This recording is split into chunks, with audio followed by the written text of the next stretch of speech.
the next lesson, which I felt like I have somewhat of an obligation to talk to you guys about, because I know there's going to be some of you listening to this podcast that aren't doing this and haven't probably even considered it yet because you just don't think it's important. One of the most important things that everybody listening to this podcast should be doing, and I say this as someone that does this and spends at least 2 hours a day doing this, is investing your money. There's a couple of important sort of sub points to this. Find ways to spend less, find ways to save more, and find ways to invest even more.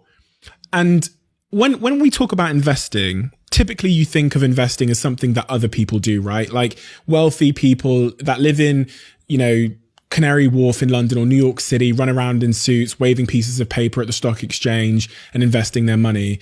But genuinely, if you learn the habit of investing your money now, it can have a completely disproportionate impact on how free your life is in 10, 20 or 30 years time. And when I talk about investing, people will often come back to me and say, well, I just don't understand it, right? That's how I just don't know. And I think it's like, isn't it tragic that in an era where we have the sum total of the world's information at our fingertips, and with 5G internet, so we can get it in a second, that not understanding something, which is actually quite simple if you just gave a couple of hours to it, is the barrier that's stopping a lot of people from ever building their wealth. And like living hand to mouth is like, okay, if you're earning a decent salary, but if you want to build wealth, which is ultimately freedom, I think of money as just like freedom coins, and you're letting, I just don't understand it because you've never Googled it and never tried, be the barrier, be the first hurdle that you can't even jump. For me, that's a great shame. And I did this for a long time. I did this for maybe 25 years. I think I started investing capital when I was about 26 years old. But up until 25 years, I just thought, oh, well, investing is for other people, right?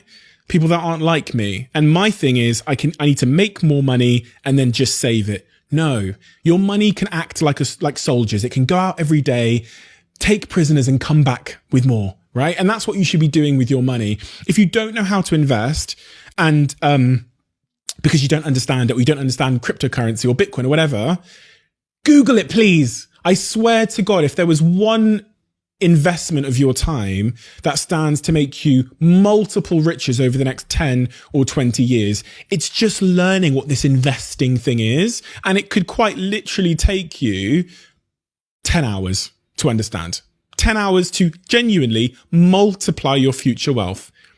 And you're letting I don't understand it stand in the way of you and your chances of being wealthy. I don't actually know how someone can be wealthy without understanding investing, outside of winning the lottery or starting a very big business that ends up being sold or acquired or whatever. Or, when I'm keyword here, not rich, I'm talking about wealthy, right? But I also know how someone who is earning a decent wage, can become a multi-millionaire by just doing the most basic form of investing.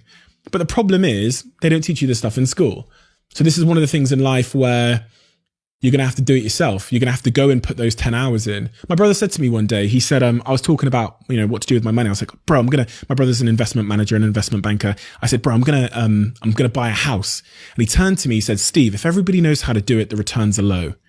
And he said, how many people do you know that are buying houses and that know how to buy a house? I said, everybody I know. Everybody in social chain, all 700 people. Some people have 2 or 3 houses. He went, then don't do that.